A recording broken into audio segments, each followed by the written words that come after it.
말씀을 통해 우리에게 은혜 주실 것을 기대합니다. 다니엘의 이야기를 3주째 우리 살펴보고 있습니다. 바벨론의 다니엘, 이제 예루살렘이 아닌 바벨론에서 벨드사살이 아닌 다니엘로서의 정체성을 가지고 스스로를 지키기 위해 최선을 다했던 다니엘, 그리고 세 친구의 이야기를 우리는 지금 보고 있습니다. 지금까지의 이야기들은 성격으로 치자면 이런 싸움들이었습니다. 나와는 다른 믿음을 가지고 있는, 다른 가치관을 가지고 있는 사람들에게 둘러싸여서 나 자신을 하나님 앞에서 거룩하게 바르게 지키기 위해 내 내면 안에서 싸웠던 싸움의 이야기들이었다면, 오늘 다니엘 3장에 들어가서 오늘 본문은 조금 다릅니다. 외부에서부터 오는 직접적인 핍박이 있습니다. 나를 향한 공격이 있습니다. 이것을 따르지 않으면 너는 죽을 것이다 라고 하는 직접적인 협박에서 목숨을 걸고 저항하는 그 이야기를 오늘 보시게 될 겁니다. 성도 여러분들은 혹시 믿음 때문에 핍박 그리고 고난을 당해보신 경험이 혹시 있으십니까? 어떠세요? 제가 지금 쭉 둘러보니까 그럼요 라고 하시는, 끄덕끄덕 하시는 성도님들과 그 사연들이 저에게 읽혀집니다. 믿음 때문에 고생하시고 신앙을 지킨다는 것 때문에 힘드셨던 기억들이 많은 분들에게 있으시리라 믿습니다. 특히 믿지 않는 배우자, 믿지 않는 부모님들로부터 고생하셨던 우리 수많은 성도님들의 그 사연들, 저는 그 사연을 듣고 참 제가 알 수 없는 그 참 존경스럽다라고 하는 마음을 참 갖게 됩니다. 근데 참 이런 말씀이 실제로 그런 삶이 하루하루 살고 계신 분들에게는 죄송스러운 말씀이긴 한데요. 제가 성도님들을 목사로서 이렇게 쭉 뵙다 보면 너무 힘들어서 지쳐 있으신 분도 있으시겠지만, 평균적으로 이 고난의 싸움을 싸우고 계신 성도님들에게서, 그리고 그 눈물에게서 뭔가 좀 이렇게 살아있는 생명력 있는 신앙의 모습을 보는 경우가 저는 훨씬 더 많은 것 같아요. 이게 그냥 구태의연하게 그냥 믿지요, 늘 그렇지요 라고 하는 게 아니라, 내가 살기 위해서 매달리지 않으면 내가 버텨낼 수 없다라고 하는 이 신앙, 진짜 간절한 마음으로 내가 주님께 매달리지 않으면, 내 이 사랑하는 가족들을 구원시키기 위해서 내가 이렇게까지 하지 않으면 어떻게 해야 합니까? 그 간절한 이렇게 살기 위해서 펄떡펄떡 살아 숨쉬는 그런 믿음들, 그런 모습들을 저는 볼 때가 참 많이 있는 것 같습니다. 그래서 지금까지 저는 그런 핍박과 고난을 겪지 못했었습니다 라는 성도님들이 계시다면, 부디 끝까지 그런 일들을 겪지 않으시기를 축복하고요. 그리고 지금 그것 때문에 너무 고통스럽고 힘드셔서 어려운 성도님들 계시다면, 오늘 이 말씀이 여러분들에게 위로가 되길 바라고, 하나님께서 사드락 메삭 아벳느고에게 허락하셨던 이 승리를 여러분에게도 분명히 허락하신다 라고 하는 그 확신 가지고 하루하루 힘차게 살아가시기를 축복해드리고 싶습니다. 하나님 여러분 포기하지 않으실 겁니다. 하나님 여러분 도와주실 겁니다. 기도에 응답해 주실 겁니다. 끝까지 포기하지 않고 함께 기도하셨으면 좋겠습니다. 저는 개인적으로 믿음 때문에 핍박을 받을 기회가 솔직히 많이 없었던 입장입니다. 성도님들 앞에 참 죄송합니다. 이런 말씀을 드릴 때마다. 저는 3대째 믿음의 가정에서 태어난 장남으로서 컸고요. 그리고 여차저차한 과정을 통해서 대학도 신학교를 갔고 신학과를 들어갔습니다. 그리고 신학대학원을 들어갔고 또 교회 사역을 바로 시작했습니다. 그러다 보니까 청년 때쯤에는 제가 철들고 나서는 제 주위의 사람들 중에 100% 신앙인이었어요.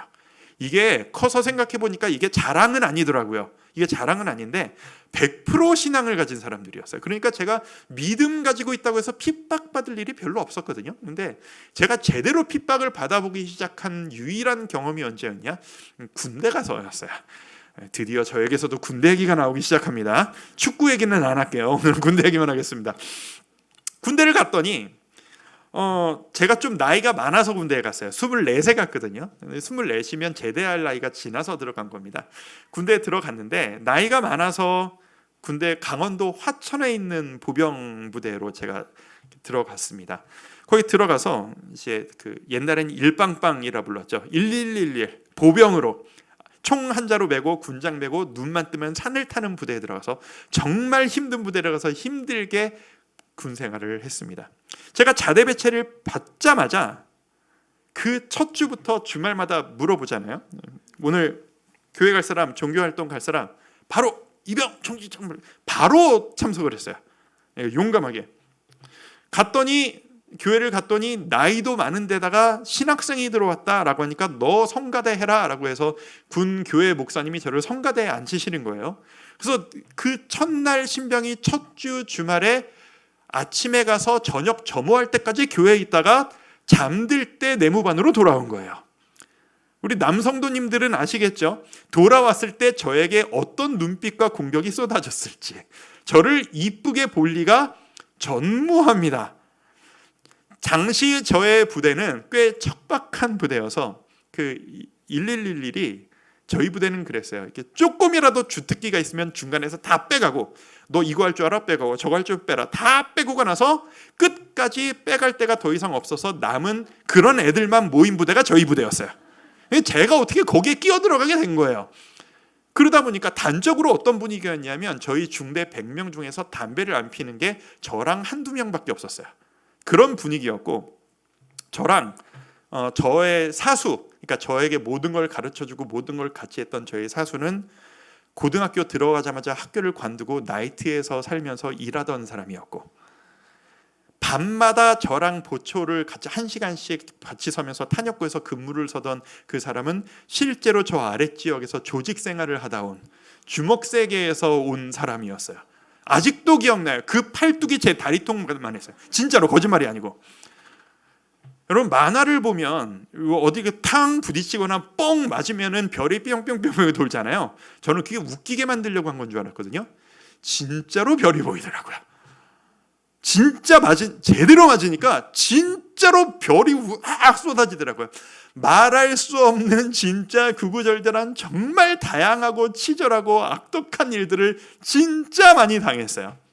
그 과정 가운데에서 제가 한 주도 빼놓지 않고 주의를 지켰어요.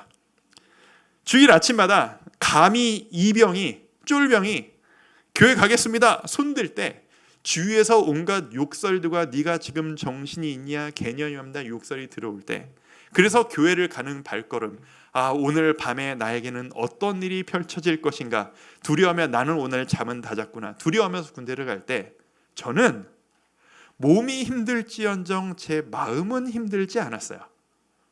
하나님께 예배하러 가는 제 마음이 기뻤고 그 기쁨의 중심에는 내가 고생하고 욕지거리를 듣고 별이 보일 정도로 맞을 것이 예정될지언정 지금 내가 하는 이 선택이 옳은 선택이다.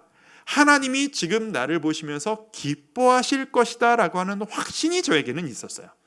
그 확신이 있으니까 그걸 버틸 수 있었던 거죠. 여차여차해서 그렇게 군생활을 계속했습니다. 그랬습니다. 그때 제가 처음 알았던 것 같아요. 고난이라는 것을 겪을 때 핍박이라는 것을 견뎌낼 때 그것을 이겨낼 수 있도록 하는 원동력이란 이걸 내가 버텨낼 수 있을 것인가? 이걸 내가 이길 수 있는 일인가에 대한 계산이 아니라 내가 지금 이걸 하기로 한 결정이 올바른 선택인가? 떳떳한 선택인가? 하나님 보시기에 기쁜 선택인가? 그거에 당당하면 어떤 것에도 이겨낼 수 있다라는 것을 저는 그때 작게나마 어릴 때 깨달은 것 같습니다. 그런 생각으로 오늘 본문으로 돌아옵니다. 오늘 본문에서도 느부갓네살 왕, 바벨론의 왕 느부갓네살 왕이 등장합니다. 지난주 우리는 느부갓네살 왕이 꿈을 꾸었던 이야기를 나눴습니다. 기억하시죠? 그 꿈을 꾸었고 다니엘이 그 꿈을 해석해 줬을 때 이 왕이 말도 못하는 감동을 받아서 다니엘과 세 친구를 높였던 것을 기억하실 겁니다. 그런데 이 하나님 앞에서 감동을 받고 하나님의 사람들을 높였던 너의 신이 진짜 하나님이다 높였던 이 왕이 이상한 일을 합니다. 그 일이 무엇이냐? 3장 1절을 제가 한번 읽어드릴게요. 자, 느부갓네살 왕이 금으로 신상을 만들었으니 높이는 60규빗이요 너비는 6규빗이라 그것을 바빌론 지방의 두라 평지에 세웠더라. 60규빗, 지금으로 치면 약 30m 정도 됩니다. 지금으로 치면 30m가 별게 아니죠. 근데 이 당시에 30m짜리다라고 하면 이렇게 생각하시면 돼요. 이 동네에서 산만 안 가리면은 이 근처 동네에서도 보이는 저 잠실의 롯데타워, 그런 거라고 생각하시면 돼요. 어디에서든 볼 수 있는 초대형 신상이 들어선 것이다. 모든 사람들이 그걸 바라보면서 신상이 우리를 쳐다보고 있다라고 목적하는 신상을 세운 거다라고 생각하시면 맞습니다. 이 신상을 왕이 세웁니다. 그리고 온갖 관리들과 관료들을 모두 다 소집합니다. 그리고 모든 악단들을 총동원합니다. 모든 사람들을 총동원합니다. 그리고 악기를 연주할 때 그 앞에 모두 엎드려 절할 것을 이 왕이 명령합니다. 자, 우리가 그냥 오늘 이 본문만을 단편적으로 보는 게 아니라요, 1장, 2장, 3장을 순차적으로 흐름을 가지고 성경을 읽어왔던 우리들이라면 2장과 3장의 연결고리를 보면서 이렇게 질문을 할 수 있어야 돼요. 아니, 이 사람이 왜 이러지? 2장과 3장 사이에 도대체 무슨 일이 있었던 거지? 왜 이 왕의 심경에 변화가 생긴 거지? 라고 질문을 할 수 있어야 합니다. 2장에서 이 느부갓네살 왕이 감동을 받았었잖아요. 하나님의 이름을 인정했잖아요. 이 왕이 꿈을 꿨는데 꿈 내용 기억하세요? 꿈에서 뭘 봤죠? 신상을 봤습니다. 네, 신상을 봤어요. 신상을 봤는데 그 신상이 그냥 신상이 아니라 몇 부분으로 나뉘어 있었어요. 머리는 금, 가슴은 은, 아래는 뭐 딴 거로 이렇게 부분이 나눠져 있었어요. 그 각 부분이 다니엘이 해석하기를 나라를 뜻합니다. 왕이시여, 왕께서 잠 못 주무시고 잘 세우기 위해 그렇게 애쓰시는 그 나라, 바벨론, 이 나라가, 왕의 나라가 금으로 된 머리와 같습니다. 근데 이 나라는 무너질 것이고 은과 같은, 우리가 알고 있는 바사, 페르시아 제국을 의미합니다. 바벨론을 무너뜨리거든요. 이 나라가 올 것입니다. 그 나라도 무너뜨릴 것입니다. 이것을 이야기를 들은 거예요.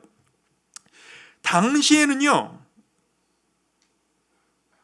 이걸 감동으로 받아들였었어요. 그런데 오늘 세운 이 신상이 뭐로 돼 있다고요? 모두가 다 금으로 돼 있다고요.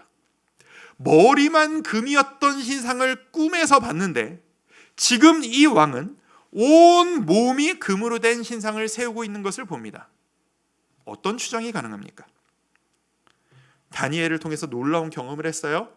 간접 경험이지만 벅차오르는 감격을, 기적 같은 일들을 경험했어요. 그게 거짓이 아니었을 겁니다. 진심이었을 겁니다.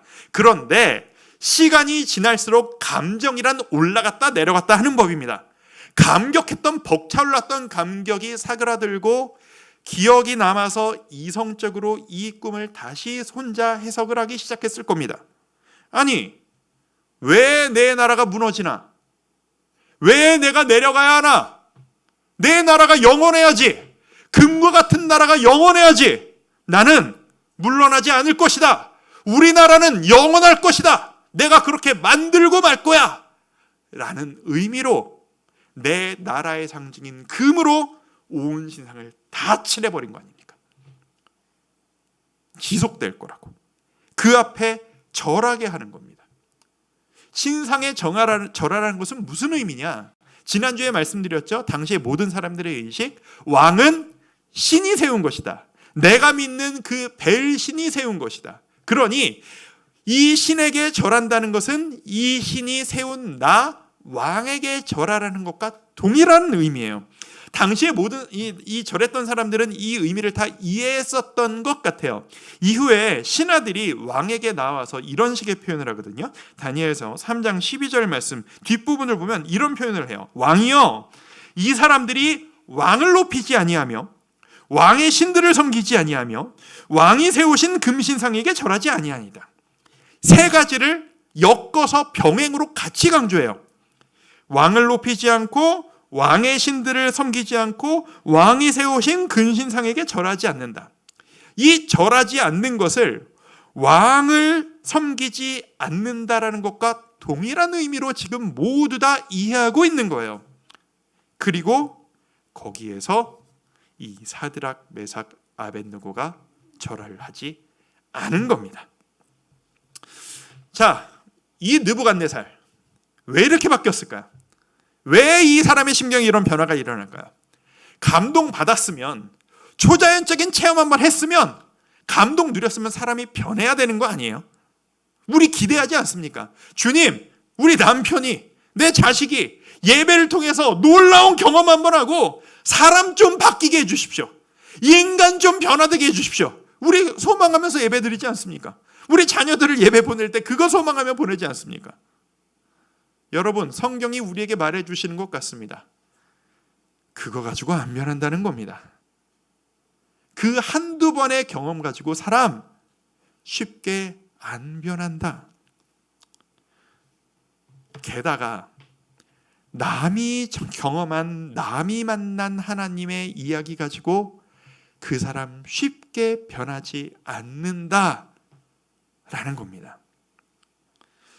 이 느부갓네살 왕이 하나님의 이름을 들었죠. 근데 어떤 식으로 표현했는지 지난주 2장 뒷부분에 이런 표현을 해요. 자, 2장 47절 말씀 같이 한번 읽어볼까요? 왕이 대답하여, 시작. 왕이 대답하여 다니엘에게 이르되 너희 하나님은 참으로 모든 신들의 신이시요 모든 왕의 주제시로다. 내가 능히 이 은밀한 것을 나타내었으니 내 하나님은 또 은밀한 것을 나타내시는 이시로다. 느부갓네살이 지금 진심으로 하는 얘기거든요. 근데 하나님을 뭐라고 표현해요? 내 하나님이 아니에요. 네 하나님이에요. 너의 하나님이에요. 감동은 받았으되 아직 나의 하나님은 아닌 거예요. 그게 변화를 주지 못하는 거예요. 여러분, 사람이 변하려면 나의 하나님을 각자 만나야 하는 겁니다. 그건 남이 해줄 수 있는 이야기가 아닙니다. 단적으로 여러분 교회 나오셔서 제 설교를 어떻게 듣고 계신지 저는 잘 모르겠습니다만, 감사하게도 뭐 잘 듣고 있다, 은혜 누리고 있다 말씀해 주셔서 격려를 참 많이 받고 있는데, 이 부족한 이 목사의 한 사람의 이 고백을 들으시면서 은혜를 아무리 받으신다 한들, 제가 만난 제 감동의 눈물의 이야기를 여러분이 아무리 들으셔도 그 제가 만난 하나님 이야기로 여러분의 인생이 변하지 않는다는 겁니다. 잠깐 변하는 것처럼 마음이 울컥할 수 있어요. 잠시 변할 수 있어요. 언제까지 못 갑니다. 여러분, 우리 자녀들 보시고 여러분 청년 때 경험하시면서 아시지 않아요? 우리 아이들 그리고 우리 청년들 수련회 한번 갔다 오면 애들이 변합니다. 애가 반듯해져요. 제가 주일학교 사역할 때 부모님들한테 고맙다는 얘기를 수련회 끝나자마자 얼마나 많이 받았는지 몰라요. 얼마나 가요? 일주일 가요. 일주일 지나면 눈물, 콧물 다 쏟고 저는 주님을 위해 살게요, 감동받았어요, 은혜 받았어요, 목사님 했던 애들이 다 돌아가요. 왜? 남이 만난, 목사님이 만난 하나님 이야기를 들었거든요. 하나 더. 여러분, 사람이 변하려면 영적 체험 한번 하는 것 가지고 사람 변하지 않아요.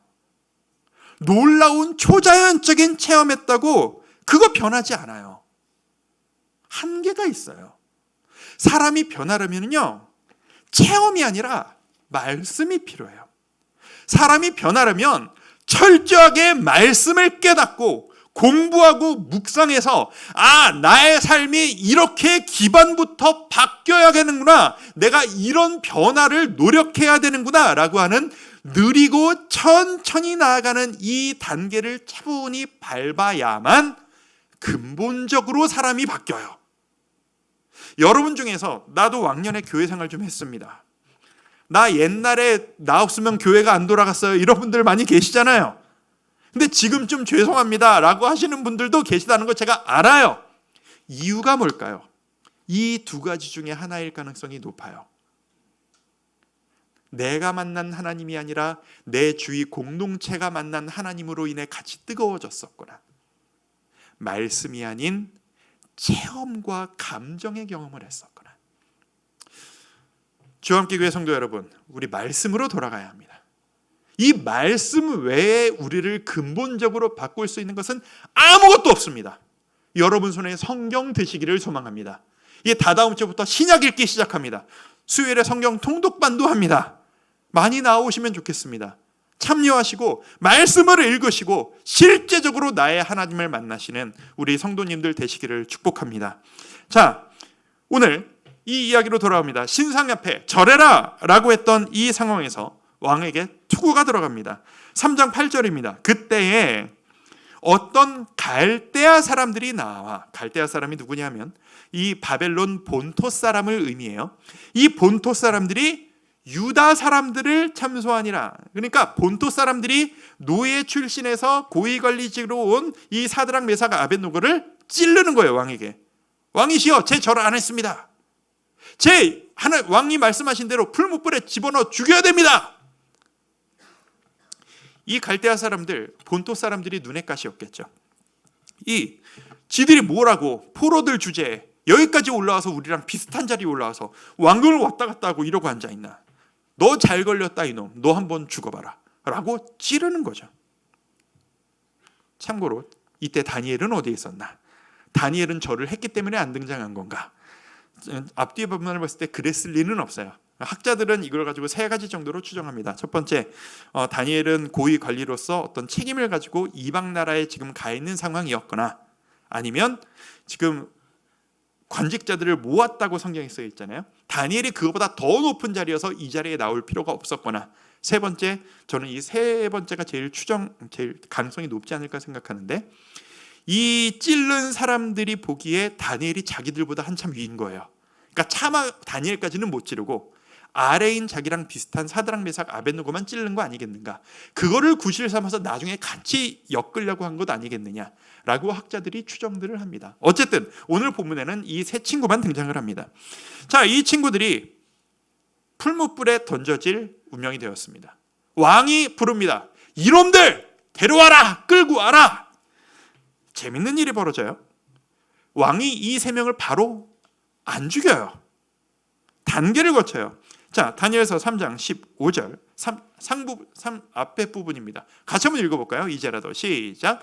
이제라도 너희가 준비하였다가 나팔과 피리와 수금과 사명금과 양금과 생황과 및 모든 악기 소리를 들을 때 내가 만든 신상 앞에 엎드려 절하면 좋거니와. 여기까지만 읽죠. 자, 무슨 얘기인지 아시겠어요? 왕이 네가 감히 나의 말을 안 들어? 바로 죽여도 아무도 뭐라 안 하는데, 사실 그게 옳은데 한 번 더 기회를 주는 거예요. 너 한 번 더 기회를 줄게. 악기 연주 한 번 더 할 테니까 그때 절하면 없던 걸로 해주마. 왜요? 왜 그래야 되는데요? 이 왕이 이 사드락 메삭 아벳느고를 어지간히 아꼈던 모양이에요. 나중에 다니엘도 그렇거든요. 다리오 왕 앞에서 사자굴에 들어갈 때 왕이 막 안절부절하면서 안타까웠던 애꿜던 우리 보잖아요. 얼마나 잘 살았으면 이 세상 사람들에게도 사랑받고 인정받는 청년들이었을까. 여러분, 우리가 이런 삶을 살아갈 수 있으면 참 좋겠습니다. 질투를 받을지언정 세상에서 인정받으며 내가 맡은 역할을 딱 부러지게 잘해내는, 모두가 나를 인정하는 그런 일꾼, 동시에 내가 딱 부러지게 잘해서 인정받는 일꾼인과 동시에 그들의 믿음과 가치관에는 동화되지 않고 그것만큼은 제가 따를 수 없습니다. 당당하게 대처할 수 있는 믿음의 일꾼들, 그게 여러분의 모습이 되시기를 축복합니다. 이게 쉽지 않은 일임을 압니다. 근데 다니엘과 이 세 친구의 이 모습이 얼마나 아름다운지 모르겠어요. 이 사드락 메삭 아벳느고가 왕의 부름 앞에서 어떤 대답을 하는지 한번 보십시오. 3장 17절 한 번 더 같이 읽습니다. 시작. 왕이여, 우리가 섬기는 하나님이 계시다면 우리를 맹렬히 타는 풀무불 가운데서 능히 건져내시겠고 왕의 손에서도 건져내시리이다. 우리는 절 못한다 이겁니다. 죽더라도 못하겠다 이겁니다. 지금 자기 목숨이 왔다 갔다 하는 판입니다. 지금 말 한마디 잘못하면 살고 잘하면 죽고 이렇게 되는 판입니다. 왜 이렇게 요령도 없고 꼿꼿할까요? 왜 이렇게 타협을 모를까요? 왜 이렇게 요령이 없을까요? 이게 쉬운 일일까요? 믿음의 사람이라면 이렇게 무서운 것도 없고 겁도 없고 막 대들어야 되는 게 옳은 걸까요? 저는 아무리 생각해도 그건 아닌 것 같아요. 두려움이 없어서였을까? 아니요. 아무리 생각해봐도 두려웠을 거예요. 죽음이 무섭지 않은 사람이 누가 있겠어요? 그런데 문제는 죽는 것보다 내 앞에 나를 죽이겠다고 난리치는 저 왕보다 내가 더 두려워하는 내 인생의 주관자가 지금 내 옆에 나와 함께 계시다는 것을 지금 이 세 사람은 경험하고 있는 거예요. 내가 지금 저 사람에게 잘 보일 거냐? 나와 함께 계시는 내 인생의 주관자, 내 인생의 주인, 나의 하나님께 잘 보이기 위한 선택을 할 것이냐? 이것일 뿐이에요. 차라리 내가 죽더라도 하나님 실망시키는 일은 나는 죽어도 못하겠다. 나는 나중 일은 내가 잘 모르겠고 이게 옳은 선택이라는 것을 안다. 나는 옳은 선택을 하겠다. 저는 절 못하겠습니다. 두렵고 떨리는 마음으로 더 두려워할 하나님이 기뻐하실 그 선택을 하는 것뿐입니다. 이게 바로 그리스도인의 삶입니다. 이게 바로 바벨론과 같은 이 세상에서 우리가 가져야 하는 그런 태도라고 저는 믿습니다. 그리고 여기서 더 대단한 한마디를 오늘 이 세 사람이 전합니다. 18절을 제가 읽어드립니다. 그렇게 하지 아니하실지라도 왕이여 우리가 왕의 신들을 섬기지도 아니하고 왕이 세우신 금신상에게 절하지도 아니할 줄을 아옵소서. 어떻게 해요? 그렇게 하지 아니하실지라도 뭘요? 왕께서 우리를 죽이시려고 할 때에 하나님이 나를 구하실 것을 믿습니다. 내가 이렇게 고백하면 하나님이 나를 보호하실 것을 믿습니다만 그렇게 하지 않으하실지라도 나는 후회 없습니다. 내가 지금 내리는 이 선택이 최선이라고 믿기에 하나님이 가장 기뻐하실 선택임을 믿기에 어떤 결과가 오든 저는 후회 없습니다. 나중 일은 주님께 맡깁니다. 나는 지금 이 순간 하나님이 가장 기뻐하실 그 길을 갑니다. 이 고백인 겁니다. 그렇게 하지 아니하실지라도. 세상에 이렇게만 살면 좋겠습니다. 저는 이 그렇게 하지 아니하실지라도라는 고백이 어떤 고백처럼 저한테 보이냐면요, 스스로 배수진을 일부러 치는 모습같이 보여요. 배수진 아시죠? 나 여기서 밀려나면 죽는다. 막다른 길입니다. 외통수예요. 나 여기서 이거 아니면 죽는 거예요. 하지만 스스로 거기에 서기를 선택하고 선포하는 겁니다. 결단합니다. 나 이거 배수의 진이에요. 돌아서지 않습니다. 죽더라도 나는 나의 자세를 지킵니다. 타협하지 않겠습니다. 왜? 이게 하나님이 기뻐하실 길이니까. 일주일 동안 이 말씀을 묵상하면서 소망을 갖게 됐습니다. 제가 이런 삶 살고 싶습니다. 저는 목사로서 진짜 이런 삶 살고 싶습니다. 제가 주님 앞에 기도했습니다. 주님, 저의 목회가 이런 목회 되기를 소망합니다.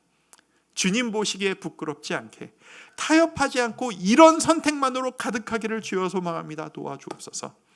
사람들 조금 더 모으겠다고 이렇게 하면 되지 않을까? 타협하지 않고 이렇게 하면 내가 조금 더 많은 것 누릴 수 있지 않을까? 이 정도는 괜찮아. 이렇게 막 우야무야 하지 말고 스스로 배수진 치고 나는 최선의 선택만을 하겠습니다. 내가 나중 일은 난 모르겠습니다. 주님께서 기뻐하실 이 외다른 길을 갑니다. 라고 나아가는 담임 목사, 그런 교회, 그런 목회할 수 있도록 기도를 해주시길 부탁드립니다. 그리고 여러분, 우리가 이런 삶을 살아가기를 축복합니다. 외치기는 쉽습니다. 근데 삶에서 날마다 싸우고 계신 성도 여러분, 이런 이야기를 저에게서 들을 때 어떤 생각을 하시게 되십니까? 목사니까 교회 안에서 말은 쉽지, 그게 그렇게 쉬운 일인 줄 아십니까? 라고 생각하시지 않으십니까? 맞습니다. 정말 어려운 일인 것 맞습니다. 저도 이런 말씀을 준비하다가 끊임없이 성도님들이 이 말씀을 어떻게 생각하실까 듣고 묵상하고 계속 반복하다가 자꾸 이런 생각이 드는 걸 부인할 수 없습니다.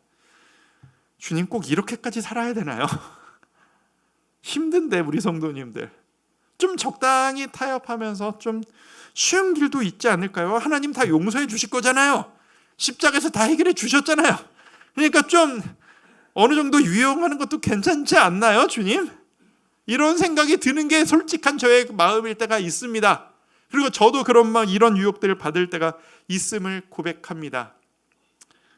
주중에 그렇게 흔들렸던 저의 심정의 이야기를 간단하게 한번 나누고 오늘 말씀을 마무리할까 합니다. 이번 주에 저에게 있었던 제 마음의 흔들림 이야기입니다.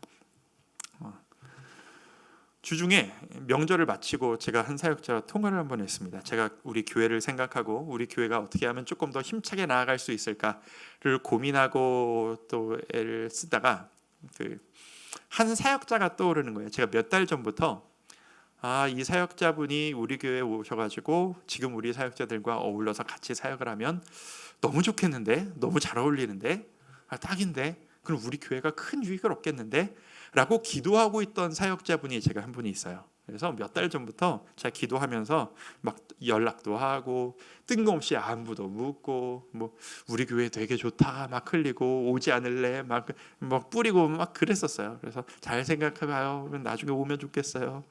잘 기도해 볼게요. 긍정적으로 대답을 하더라고요. 기도를 정말 열심히 하고 기대감으로 벅차 있었어요. 그래가지고 명절 끝난 날에 제가 전화를 하고 통화를 했어요. 근데 통화를 했는데 이분이 하시는 말씀이 진짜 죄송합니다. 제가 진짜 고민 많이 하고 기도 많이 했는데 제가 가기는 좀 힘들 것 같아요.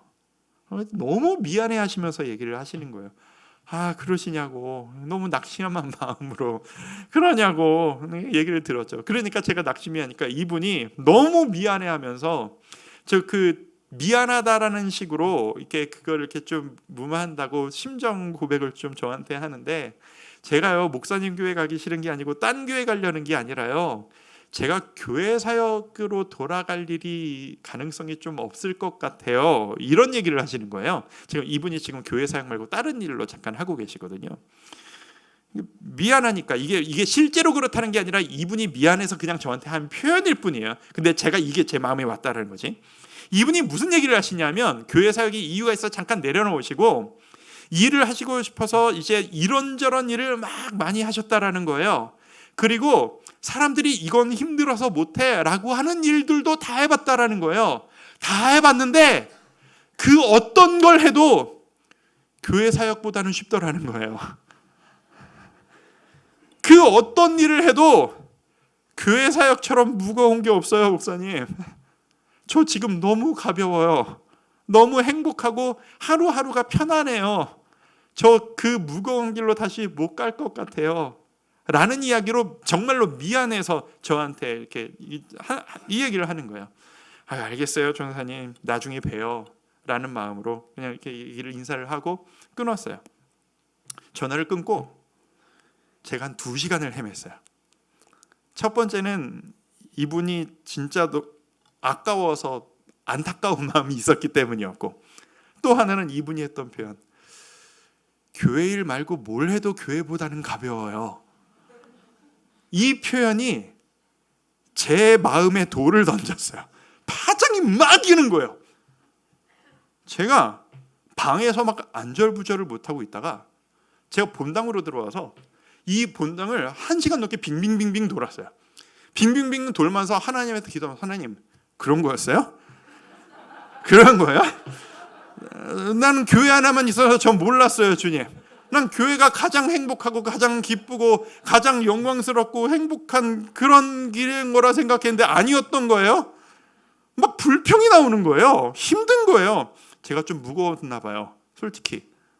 어깨에 진 짐이 제 능력에 비해 너무 무겁고 저를 바라보시는 성도님들의 이 기대감에 제가 충족을 해야 되고 내가 흔들리지 말아야 되고 이 교회를 어떻게 끌고 가나 이 약한 사람이 이런 부담감을 가지고 허겁지겁하다가 이런 얘기를 들으니까 이렇게 무겁게 살지 않아도 되는 건가요? 딴 길로 가면 조금 편안할까요? 꼭 이렇게 안 살아도 돼요? 막 붕지렁거리면서 1시간 넘게 이렇게 돌았어요. 그땐 진심이었어요. 지금 생각하면 진짜 웃긴 얘기예요. 1시간을 붕지렁 나 이렇게 안 살고 싶은데 막 하다가 1시간 정도 지나니까 마음속에 갑자기 들리는 음성 같은 깨달음. 정진영 좀 살기 편해졌나 보다 하고 와닿는 거예요. 너 명절 지나면서 이런 사람 저런 사람 만나면서 편하게 사는 사람들 이야기, 잘 먹고 잘 사는 사람들 이야기 듣고 나니까 너 좀 편한가 보지? 딴 생각이 좀 드나 보지? 아이고 주님. 주님 앞에서 재정비를 했습니다. 그리고 제가 이 말씀을 설교하려고 묵상을 하고 있었으니까요. 말씀으로 돌아왔어요. 이 말씀은 바로 저를 향한 말씀이라는 걸 깨달았습니다. 바로 결단했습니다. 주님, 배수의 진을 다시 한번 칩니다. 주님 앞에 약속합니다. 저 안 돌아갑니다. 저 여기 안 떠납니다. 이 강단 안 떠납니다. 이 동네 안 떠납니다. 제가 어디 가요? 제가 어디 가든 뭐 무겁던 안 무겁던 그게 뭔 상관입니까? 하나님께서 저를 이 자리에 부르셨다면 하나님이 가장 기뻐하실 최선의 선택, 이 자리를 최선을 다해서 지키겠습니다. 주님 도와주세요. 부르짖었어요. 싹 다 털었어요. 전혀 그런 감정 없어요. 이제는 털었기 때문에 하는 이야기 아니겠습니까? 헤매고 있다면 제가 이야기 못하죠. 성도 여러분, 저도 이 목사도 하나님 앞에 하루하루 말씀으로 붙잡고 아둥바둥하지 않으면 이 싸움 가운데서, 세상과의 싸움 가운데 스스로를 지키기가 너무 어렵습니다. 여러분들은 어떠십니까? 여러분 손에 말씀이 들려 있으시기를 축복합니다. 그리고 이 말씀의 힘으로 내가 어떤 선택을 오늘 하루 살아가는 것을 하나님이 가장 기뻐하실 것인가, 그것만을 생각하며 살아가는 우리가 되었으면 좋겠습니다. 나중 일은 난 모르겠고 나는 이 순간 최선의 선택을 합니다. 나중 일은 주께서 책임져 주시옵소서, 살려주실 것을 믿습니다. 하지만 그렇게 하지 아니하실지라도 저는 후회는 없습니다. 그 결과, 이 뒷이야기 아시지 않습니까? 풀무불에 같이 들어가신 주님, 털끝만치도 상하지 않도록 만들어주신 주님, 그 주님이 오늘도 여러분과 함께 계심을 믿습니다. 이 결단 함께하며 나아가지 않으시겠습니까? 주여, 나는 딴 길로 갈 생각이 없습니다. 주님, 저는 이 길을 가겠습니다. 최선의 선택을 하겠습니다. 말씀의 능력 힘입어 이 길 가기를 선택하오니 주여 힘을 더하여 주시옵소서. 이 고백을 하며 승리하시는 우리 주와 함께 교회 성도 여러분 되기를 주의 이름으로 축복합니다. 우리 찬양하며 나아가죠.